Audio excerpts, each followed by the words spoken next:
నమస్తే, welcome to Raj news special drive. నేను శ్రీకాంత్. దేశవ్యాప్తంగా ఉమ్మడి పౌర స్మృతి యూసీసీపై చర్చ జరుగుతున్నటువంటి సమయంలో మధ్యప్రదేశ్ ప్రభుత్వం ఒక కీలక అడుగు వేయబోతోంది. లివ్ ఇన్ రిలేషన్షిప్ జంటలకు ఒక షాక్ అనే చెప్పాలి. మధ్యప్రదేశ్ ప్రభుత్వం తీసుకున్నటువంటి నిర్ణయం లివింగ్ రిలేషన్లో ఉన్నోళ్లపైన ఒక సంచలన నిర్ణయం తీసుకుంది.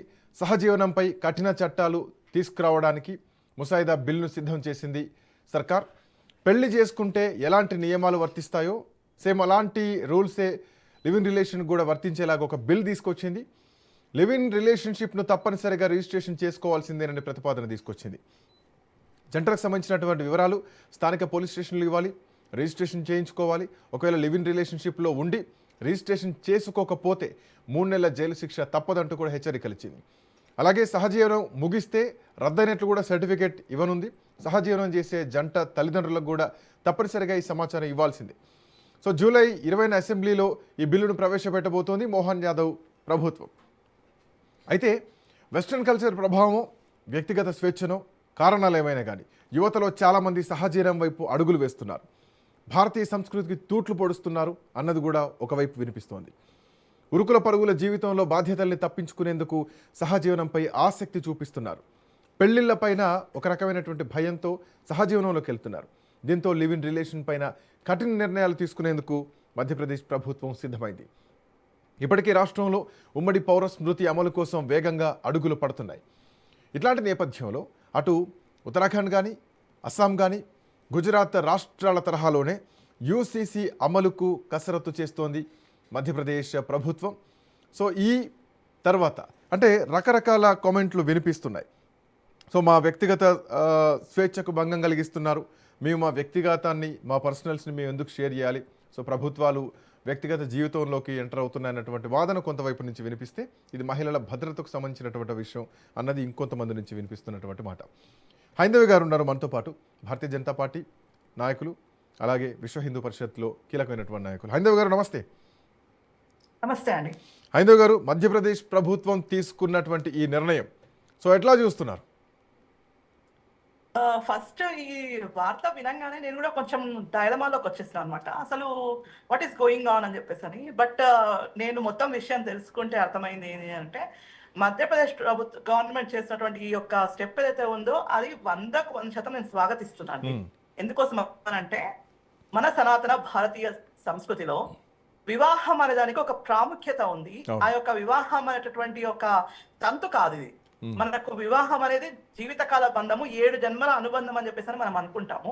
కాబట్టి ఈ యొక్క వివాహ వ్యవస్థని ఇప్పటి వరకు కూడా మన యొక్క భారతదేశంలో ఎన్నో రకాలైన దాడులు జరిగినా కూడా మన భారతదేశం ఇంకా ఇవాళ మనము ధర్మబద్ధంగా కానీ సనాతన ధర్మాన్ని పాటిస్తున్నామనంటే కేవలం ఒకే ఒక విషయం వల్ల, అది మన భారతదేశంలో ఉన్నటువంటి బలమైన పటిష్టమైనటువంటి వివాహ వ్యవస్థ వల్ల. ఈ వివాహ వ్యవస్థ వల్లనే కుటుంబాలు ఉంటాయి. ఆ కుటుంబాల ద్వారానే సమాజం నిర్మితం అవుతుంది. సమాజ నిర్మితంతోనే ఈ యొక్క దేశం నిర్మితం అవుతుంది. ఈ దేశ నిర్మితంతోనే ప్రపంచం అవుతుంది. కాబట్టి మన దేశం మొదటి నుంచి కూడా మనం అనేది ఒకటే అనాదిగా మన యొక్క సనాతన ధర్మం ఏదైతే ఉందో దాని యొక్క పటిష్టత ఏ విధంగా ఉంటుంది అని అంటే, విలువలు అనేవి మన యొక్క భారతదేశంలో కేవలం వివాహ వ్యవస్థ వల్లనే ఉన్నాయి. అయితే ఈ విషయంలో రీసెంట్ గా ఉన్నటువంటి కొన్ని సందర్భాలలో మేము చెప్పినటువంటి విషయం ఏంటి అని అంటే, బడి ఓడి గుడి ఈ మూడింటిపైన దాడి చేసి ఈ యొక్క భారతదేశంలో ఉన్నటువంటి మన యొక్క భారతీయులను అందరినీ కూడా, ఎవరైతే ధర్మాన్ని పాటిస్తున్నారో, ఎవరైతే సనాతనులుగా ఉన్నారో వాళ్ళందరినీ కూడా ఇవాళ అన్యమతస్థం వైపు లేకపోతే పాశ్చాత్య పోకడల వైపు పంపించి తీసుకురావాలి అన్న ప్రయత్నం జరుగుతుంది. కాబట్టే మేము రాష్ట్రీయ స్వయం సేవక్ సంఘ్ శతాబ్ది ఉత్సవాల సందర్భంగా కూడా మేము జరిగినటువంటి హిందూ సమ్మేళనాలలో ముఖ్యంగా మహిళలకు, మాతలకు ఇదే విషయం చెప్పడం జరిగింది. మీరు ఏదైనా పాటించండి, కానీ మన ధర్మానికి సంబంధించిన విషయంకి వస్తే మాత్రం వివాహ వ్యవస్థని మనం సర్వనాశనం చేసుకోవద్దు. వివాహ వ్యవస్థ అన్నది ఇవాళ లైక్ వీళ్ళే ఏదైతే దానికి ఏదైనా పేరు పెట్టండి, లివింగ్ రిలేషన్షిప్ అంటారా, లేకపోతే సహజీవనం అంటారా, లేకపోతే కో లివింగ్ అంటారా, లేకపోతే వాస్తవానికి హైందవి గారు, వాస్తవానికి ఈ సహజీవనం అనేది భారతదేశ వ్యవస్థలో లేదు. సో భారతదేశంలో ఉన్నది కేవలం వివాహ వ్యవస్థ మాత్రమే, అది కూడా హిందూ సాంప్రదాయ పద్ధతిలో వివాహ వ్యవస్థ మాత్రమే ఉంది. హిందూ వివాహ చట్టం కూడా ఒక చట్టమే తీసుకురావడం జరిగింది.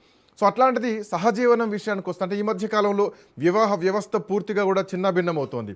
సో మనం చూస్తూనే ఉన్నాం, చంపడాలు, చంపుకోవడాలు, ఎక్కడికో తీసుకెళ్లి చంపడాలు, ఇలాంటి వ్యవస్థలోకి వస్తుంది. అండ్ ఈ సహజీవన వ్యవస్థ అనేది కూడా పాశ్చాత్య దేశాల నుంచి వచ్చినటువంటి వ్యవస్థ. ఈ వ్యవస్థ రాను రాను కూడా భారతదేశంలో కూడా ఆల్రెడీ ఇమిడిపోయింది. హైదరాబాద్లో ఇందాక మీరు ఆడినటువంటి పదం కో లివింగ్ రిలేషన్ ఏదైతే ఉందో అది హైదరాబాద్లో ఆఖరికి హాస్టల్లో పెట్టుకొని బతికే కాడికి వచ్చేసినటువంటి పరిస్థితి. సో ఇట్లాంటి పరిస్థితుల్లో కొంతమంది ఏమంటున్నారు అంటే సహజీవనం అనేది భారతదేశంలో గోప్యంగా జరిగేది, సో పబ్లిక్గా జరిగేది కాదు. ఏదో బయట అమెరికా లాంటి దేశాల్లో అయితే అది పబ్లిక్గా they will be in living relationship, అది అధికారికంగా ఉంటుంది. బట్ భారతదేశంలోకి వస్తే ఇప్పుడు ఈ చట్టం దేశవ్యాప్తంగా అమలు చేస్తే, ఈ బిల్లు దేశవ్యాప్తంగా అన్ని అసెంబ్లీలో అమలు చేస్తే కనుక ఈ రిలేషన్షిప్స్ ప్రభావం ఎట్లా ఉండొచ్చు? అదే అంటున్నామండి. ఇప్పుడు చట్టం ఒక ఒక సుప్రీంకోర్టు నుంచి వచ్చినటువంటి తీర్పు గురించి చెప్తున్నాను. ఏమన్నారంటే యాక్చువల్ గా వచ్చినటువంటి తీర్పులో సహజీవనం అనేది సహజంగా ఉండొచ్చు, పెళ్ళైన వాళ్ళైనా సరే పెళ్లి కాని వాళ్ళైనా సరే, మైనారిటీలు కాకుండా మెజారిటీగా ఇప్పుడు ఎవరైతే 18 ఏళ్ళు నిండిన వాళ్ళు ఉంటారో వాళ్ళు ఎవరితోనైనా ఉండొచ్చు, ఎవరితోనైనా సంసారం చేయొచ్చు.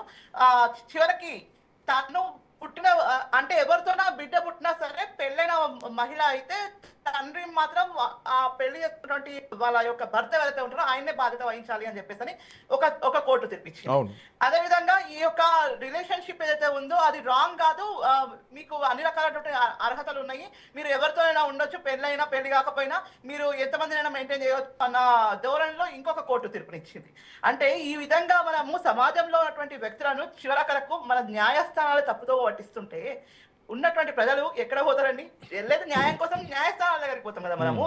ఈ లివింగ్ రిలేషన్షిప్స్, ఈ కో లివింగ్ రిలేషన్షిప్స్ గురించి ఈ హైటెక్ సిటీ లాంటి, తర్వాత ఎక్కువగా కూకట్పల్లి ఏరియా లాంటి చాలా మటుకు ఇలాంటి బిజీ ఏరియాలలో ఈ యొక్క హాస్టల్స్ ఉండడం, ఈ హాస్టల్స్లలో ఎవరితోనో ఉంటున్నారో తెలియదు, అండ్ ఎవరితోనో రిలేషన్షిప్ లో ఉంటారో తెలియదు, ఎప్పుడు ఎవరిని వదిలిపెట్టి వెళ్ళిపోతున్నారో తెలియదు, ఎవరిని హత్య చేస్తున్నారో తెలియదు.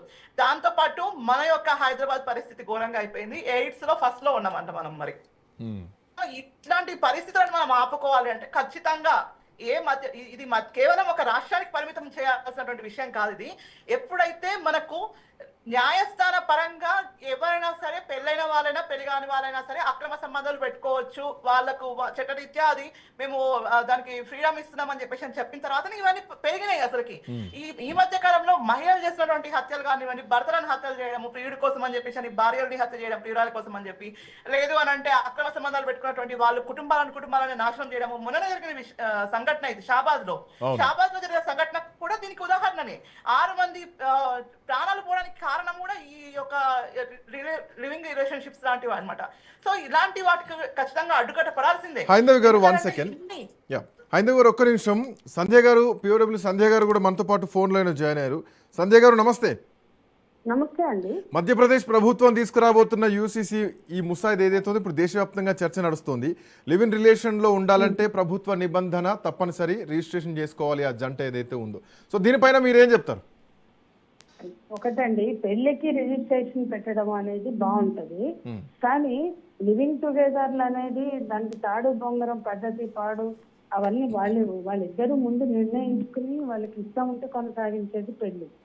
కాబట్టి ఇవాళ లివింగ్ టుగెదర్ అన్ని గ్యారంటీగా ఉన్నాయా? వాటికి ఆ బజరంగ దళోళ్ళు కనుక వాలంటైన్స్ డే ఏ జంట కనబడితే వాళ్ళకి మేము తాళి కట్టిస్తామంటే అదేంటి గ్యారంటీ? పెళ్లి అంటే ఇటు అటు 2 కుటుంబాల ఆమోదం ఉండాలి, అంగీకారం ఉండాలి. 2 కుటుంబాలు పెళ్లిని ఒక ఒప్పందంగా అటు ఇటు డిక్లరేషన్ గా ఒక సెలబ్రేషన్ లాగా చేసుకుంటారు. ఇవాళ వాటన్నిటినీ కాదని యువకులు లివింగ్ టుగెదర్లలో ఉండి దాంట్లో పడే హింసని మేము రోజు చూస్తున్నాం.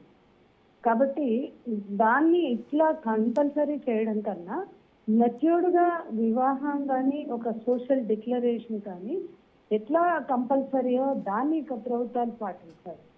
దాన్ని వాళ్ళు లివింగ్ టుగెదర్ ఉంటేనే అంటే ఇవన్నీ చాలా తర్వాత వీటి చుట్టూ చాలా అనెటికల్ ప్రాక్టీసెస్ కూడా జరుగుతాయి. అది ఉన్నందుకు రిజిస్ట్రేషన్ కంపల్సరీ అని ఆ తర్వాత అదంతా అవినీతి చుట్టూ తిరుగుతున్నాం ఇట్లాంటివి.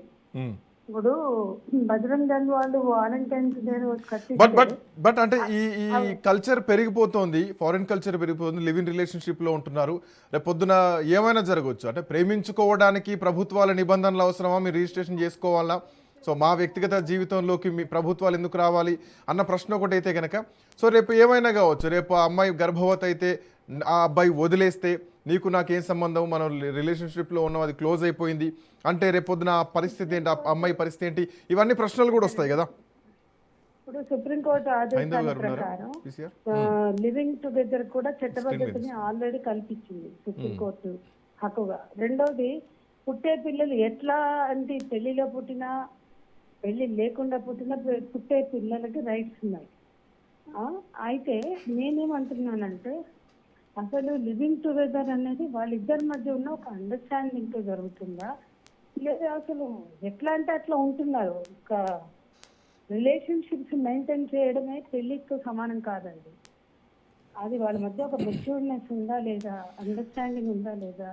మీరు అన్న పదం ఒకసారి నాకు అర్థం కాలేదు. అది పిల్లలు ఎట్లయినా పుడతారు, రిలేషన్లో ఉన్నా పుడతారు, పెళ్ళైనా పుడతారు, అది వాళ్ళ హక్కు అంటే నాకు ఆ పదం అర్థం కాలేదు. నేను అనలా పుట్టిన పిల్లలకి హక్కులు ఉన్నాయి అన్న. ఓకే ఓకే ఎట్లయినా పుడతారు అనలేదు. Okay okay. ఇద్దరి మధ్య ఒక పిల్ల గాని పిల్లవాడు గాని పుడితే వాళ్ళకి హక్కు ఉంటుంది. పెళ్లి లేదు కాబట్టి హక్కు లేదు అనేది లేదు గతంలో లాగా. ఇప్పుడు అంటే పెళ్లి లేకుండా పుట్టిన పిల్లలకు కూడా చట్టబద్ధత ఉంది ఇప్పుడు.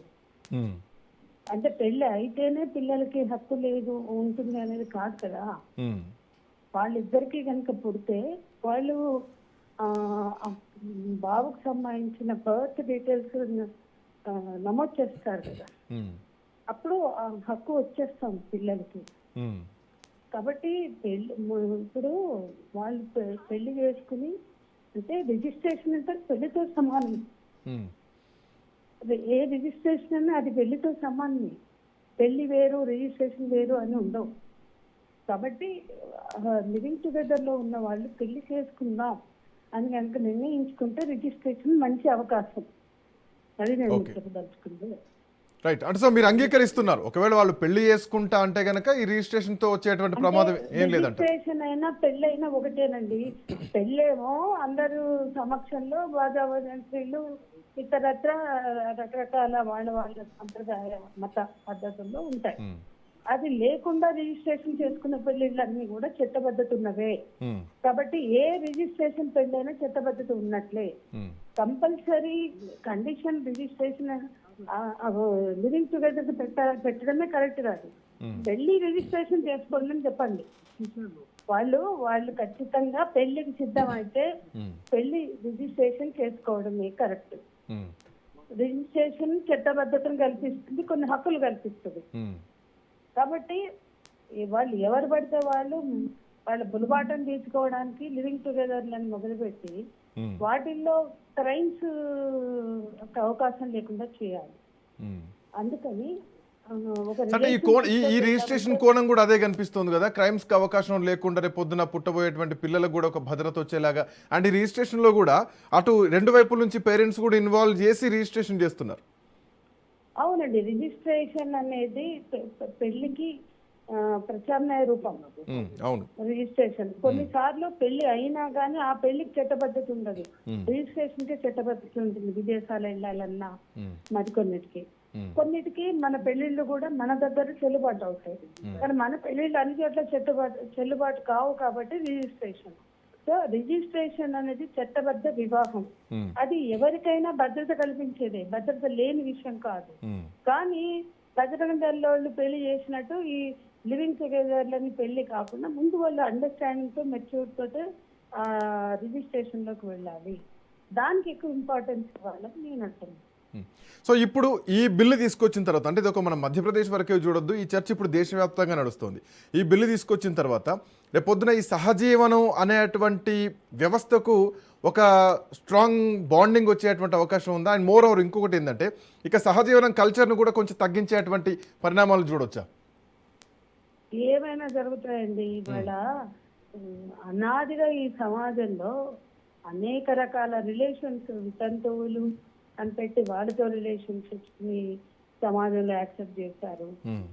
ఈ అక్రమ సంబంధాలు, వివాహేతర సంబంధాలు కొత్తగా పెట్టే వ్యవస్థ ఏమి లేదండి. అది అనాదిగా పురాణ కాలం నుంచి కొనసాగుతుంది దేశంలో. ఇవాళ మనం ఆధునిక సంస్కృతి మాత్రమే చెడగొడుతుంది అనుకుంటే పొరపాటు. ఈ దేశంలో ఇప్పటికే ఉన్న అనేక రకాల ప్రాక్టీసెస్ స్త్రీలకు భద్రత లేకుండా ఉన్నాయి. ఇవాళ ఈ రిజిస్ట్రేషన్ వలన భద్రత కన్నా అసలు కల్చరల్ గా మనుషుల ఆలోచనలో మార్పు రావాలి. ఈ టైం పాస్ లివింగ్ టుగెదర్లు కరెక్ట్ కాదు. ఖచ్చితంగా ఒక స్త్రీ పురుషులు తమ జీవితం పట్ల ఒక అవగాహనతో, ఒక అండర్స్టాండింగ్ తోటి ఒక రిలేషన్షిప్ లో ఉండాలి. మంచికైనా చెడుకైనా వాళ్ళు బాధ్యత వహించాలి. దాంట్లో హింసకు తావు ఇవ్వద్దు. అంటే చట్టబద్ధత కలిగిన వివాహంలో ఉన్నప్పుడు కొంత అకౌంటబిలిటీ ఉంటుంది. అట్లా అర్థం చేసుకోవాలి. థ్యాంక్ యూ సంధ్య గారు, thanks for joining. Right, Haindavi గారు అంటే సంధ్య గారి మాటలు చివరగా కనిపించింది ఏంటంటే లివింగ్ టు రిలేషన్ అనేది ఎటు పడితే అటు, ఎవరు పడితే వాళ్ళు, ఎవరితో పడితే వాళ్ళతో కాదు. సో పెళ్ళికి ముందు వాళ్ళు ఒక అండర్స్టాండింగ్లోకి రావడానికి ఇది వాస్తవానికి చెప్పాలంటే ఒక పద్ధతి అనే చెప్పాలి, మంచి పద్ధతి అని చెప్పాలి. రేపొద్దున వాళ్ళకి ఇష్టం లేకపోతే పెళ్ళైన తర్వాత డైవోర్స్కి ఇవ్వడాలు, కోర్టుకు వెళ్ళడాలు, గొడవలు అన్నిటికంటే కూడా ఇక్కడే రిజిస్ట్రేషన్ చేసుకుంటే దీన్ని రద్దు చేసుకోవడానికి కూడా ఇక్కడ ఒక అవకాశం కూడా ఉంటుంది. సో ఈ లెక్కను చూసినా కానీ ఇది బెటర్ అనిపిస్తుంది కదా. అదే అంటున్నామండి. ఇప్పుడు సంధ్యక్క చెప్పిన దానిలో కూడా ఏంటి అని అంటే వారు అన్ని మంచిగా చెప్పారు. వాస్తవానికి ఆమె అన్నది కరెక్టే. బట్ ఇందులో బజరంగ దళ్ ఎడికెళ్ళి వచ్చిందో నాకు అర్థం కాలేదు. సహజంగానే వీళ్ళకు మమ్మల్ని విమర్శించకపోతే పూట గడవదు కాబట్టి ఖచ్చితంగా మమ్మల్ని తలుచుకోవాల్సిందే వీళ్ళు. అయితే బజరంగ దళ్ వాళ్ళు చేసేటటువంటి పని వేరే అండి. లివింగ్ రిలేషన్షిప్ లో ఉన్నటువంటి హాస్టల్స్ లో ఉన్న వాళ్ళని బయటికి లాక్కొచ్చి వాళ్ళు ఏమి తాళి కట్టియారు కదా, అది వేరే విషయము. ఎందుకనంటే ప్రేమికుల రోజు మనకు భారతదేశంలో లివింగ్ రిలేషన్షిప్ అయినా ప్రేమికుల రోజు అయినా కూడా వ్యతిరేకమైన ఒక ఉద్దేశంతో ప్రేమకు వ్యతిరేకం, ప్రేమికులకు వ్యతిరేకం, మేము ప్రేమకు కాదు అని చెప్పేసి క్లియర్ కట్ గా చెప్తాం మనము. సో ఇది దాన్ని కంపేర్ చేసి చెప్పడం అనేది అది యాక్చువల్ చెప్పాలంటే ఇప్పుడు సందర్భోచితం కూడా కాదు. కానీ వారి సాటిస్ఫాక్షన్ అన్నది మస్ట్ ఇంపార్టెంట్ కదా. సో ఆమె చేసినటువంటి పని అది. సో ఏంటంటే ఓవరాల్ గా కూడా ఈ యొక్క చట్టం ఏదైతే ఉందో ఖచ్చితంగా అమల్లోకి రావాలి. విచ్చలవిడితనం మనం తగ్గించుకోవాలి ఖచ్చితంగా. దీంతో ఏమవుతుందంటే చట్టబడ్డ అంటే ఒక రిజిస్ట్రేషన్ అవుతుంది అంటే భయం పెరుగుతుంది అనమాట. ఎగ్జాక్ట్లీ భయం పెరుగుతుంది. సీరియస్ గా రిలేషన్షిప్ లో ఉన్న వాళ్ళు మాత్రమే ముందడుగేస్తారు తప్ప, లేదంటే ఇందులో ఇంకొక స్టార్ మార్క్ కూడా ఉంది. ఇందులో ఒకటి కండిషన్ అప్లై లాంటిది. నేను పూర్తిగా దీన్ని చదివా, ఈ ఏదైతే గవర్నమెంట్ మధ్యప్రదేశ్ తీసుకొచ్చిందో. ఒకవేళ ఇద్దరు వ్యక్తులు కలిసి సహజీవనం చేస్తున్నారు అని అంటే ఆ పక్కింటి వాళ్ళు కంప్లైంట్ చేసినా కానీ వాళ్ళపైన చర్యలు తీసుకుంటారు అన్నటువంటి రూల్ కూడా దీంట్లో ఉంది. అవునవును, తీసుకుంటారని రూల్ నేను చదివాను ఆ విషయాన్ని. తల్లిదండ్రుల కన్సెంటే కాకుండా పక్కింటి వాళ్ళు కూడా వీళ్ళ పైన అంటే ఒక నజర్ వేసి ఉంచుతారనమాట. ఎందుకంటే ఇప్పుడు జరుగుతున్నటువంటి పరిణామాలు కూడా అట్లనే ఉన్నాయి కదా, వెరీ సెన్సిటివ్ ఇష్యూస్ అవుతున్నాయి. ఒకరిని చంపే డ్రమ్లో పెడతారు, ఇంకొకరిని ఫ్రిడ్జ్ లో పెడుతున్నారు, లేకపోతే ఇంకొకరిని తీసుకుపోయి సిలిండర్ లో పెడుతున్నారు, బాత్రూమ్ టైల్స్ కింద పెడుతున్నారు. ఇంకా అవును. సో ఊహించినటువంటి పరిణామాలు జరుగుతున్న క్రమంలో ఈ ఎక్కడో ఒక దగ్గర పులి స్టాప్ ఖచ్చితంగా పడాలి వీటికి అన్నప్పుడు చట్టం కూడా కఠినంగా కావాల్సినటువంటి అవసరం ఖచ్చితంగా ఉంది. మధ్యప్రదేశ్ గవర్నమెంట్ తీసుకొచ్చినటువంటి ఈ యొక్క చట్టం ఏదైతే ఉందో యూసీసీ తో పాటు మనకు వస్తుంది కదా. సో దీన్ని దేశవ్యాప్తంగా ఉన్నటువంటి అన్ని రాష్ట్రాల్లో కూడా ఇంప్లిమెంట్ చేయాలి. ముఖ్యంగా మన తెలంగాణలో ఇంప్లిమెంటేషన్ అనేది 100% చేయాలి అని చెప్పేసి నేనైతే డిమాండ్ చేస్తున్నా. తెలంగాణలో ఇప్పుడు హైటెక్ సిటీ లాంటి ఏరియాలలో కానీ లేదంటే చాలా పెద్ద పెద్ద కంపెనీస్ ఉన్నటువంటి ఏరియాలో, సో ఒకవేళ తెలంగాణలో హైందవి గారు తెలంగాణలో ఈ బిల్లు కనుక తీసుకొచ్చి దీన్ని ప్రవేశపెడితే కనుక మొట్టమొదట టార్గెట్ చేయాల్సింది ఐ థింక్ సో ఈ కో లివింగ్ రిలేషన్షిప్స్ ఉన్నటువంటి హాస్టల్స్ ని టార్గెట్ చేయాల్సి వస్తుంది. షూర్ 100% అండి. ఎందుకంటే మనకు ఐటీ సెక్టర్ ఎంత డెవలప్ అవుతుందో అంతకు రెట్టింపుగా ఈ కో లివింగ్ రిలేషన్షిప్స్ ఇవన్నీ కూడా డెవలప్ అవుతున్నాయి ఇక్కడ ఎక్కడెక్కడలో. అసలు ఇంకొక విషయం ఏంటి అని అంటే ఇక్కడ జరుగుతున్నటువంటి రిజిస్ట్రేషన్ మ్యారేజెస్ ని కూడా చూస్తే చాలా ఆందోళనకరమైనటువంటి విషయం చెప్తాను. ఇక్కడ ఎక్కడో ఉత్తరప్రదేశ్ నుంచి ఎక్కడో మధ్యప్రదేశ్ నుంచి వచ్చి ఇక్కడ రిజిస్ట్రేషన్ చేసుకుంటున్నారు మ్యారేజెస్ కి అని అంటే మన తెలంగాణలో పరిస్థితి ఎంత ఘోరంగా ఉందో మీరు ఒకసారి ఆలోచించాలి.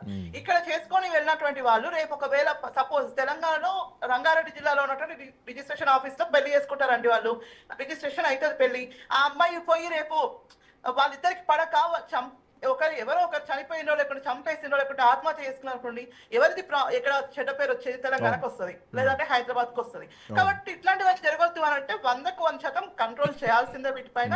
మన యొక్క అనాదిగా వస్తున్నటువంటి ఆచారం ఏదైతే ఉందో ఇది ఖచ్చితంగా ఆచార వ్యవహారాలు అనేవి ఇందులోకి వస్తాయి. ఎందుకంటే పెళ్లి అన్న వివాహ బంధంలోకి మనము ఇలాంటి పాశ్చాత్య సంస్కృతులు రావడం అనేది కూడా అది కరెక్ట్ పద్ధతి కాదు. కాబట్టి ఖచ్చితంగా వీటిని నియంత్రించాలి అంటే మాత్రం చట్టాలు కఠినంగా కావాలి.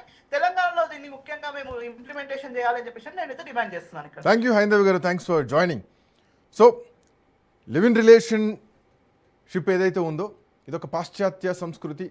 సో దానికి ఒక బ్రేక్ వేయడానికి, అంటే దానికి ఒక చట్టబద్ధత తీసుకురావడానికి, దానికి ఒక ప్రయారిటీ తీసుకురావడానికి మధ్యప్రదేశ్ ప్రభుత్వం తీసుకున్నటువంటి నిర్ణయం ఏదైతే ఉందో దీనిపైన దేశవ్యాప్తంగా చర్చ నడుస్తుంది. అంటే మా వ్యక్తిగత జీవితంలోకి వచ్చేసి మా గోప్యతను చూస్తారా, మా వ్యక్తిగత జీవితాన్ని మాకు ఆ స్వేచ్ఛ లేదన్నటువంటి చర్చ ఒకవైపు నడిస్తే కనుక ఇలాంటి క్రైమ్స్ ఏవైతే జరుగుతున్నాయో, పెళ్ళిళ్ళ తర్వాత జరుగుతున్నటువంటి క్రైమ్స్ ఏవైతే ఉన్నాయో, ముందే సహజీవనంలో ఉన్నవాళ్ళు వాళ్ళ రిలేషన్షిప్ని ప్రభుత్వం దగ్గర రిజిస్ట్రేషన్ ఆఫీస్లో రిజిస్టర్ చేసుకుంటే కనుక వాళ్ళు పెళ్ళికి ఒకవేళ వెళ్ళకపోయినా కానీ వాళ్ళు ఎప్పుడైనా రద్దు చేసుకోవడానికి అవకాశం ఉంటుందన్నది యూసీసీ చెప్తున్నటువంటి వాదన అంశం. సో దీనిపైన ప్రతి రాష్ట్రంలో కూడా ఇంప్లిమెంట్ చేయాలన్నటువంటి వాదన బలంగా వినిపిస్తోంది. దీనిపైన దేశవ్యాప్తంగా కూడా చర్చ నడుస్తోంది. సో వ్యక్తిగత గోప్యత వర్సెస్ ఒక మహిళకు సంబంధించినటువంటి భద్రత.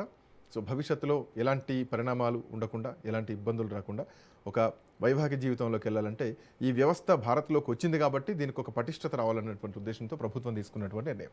చూద్దాం ఎట్లాంటి పరిణామాలు దేశవ్యాప్తంగా ఉండబోతున్నాయి. That's all for now. Next updates continue అయితే కీప్ వాచింగ్ రాజ్ న్యూస్.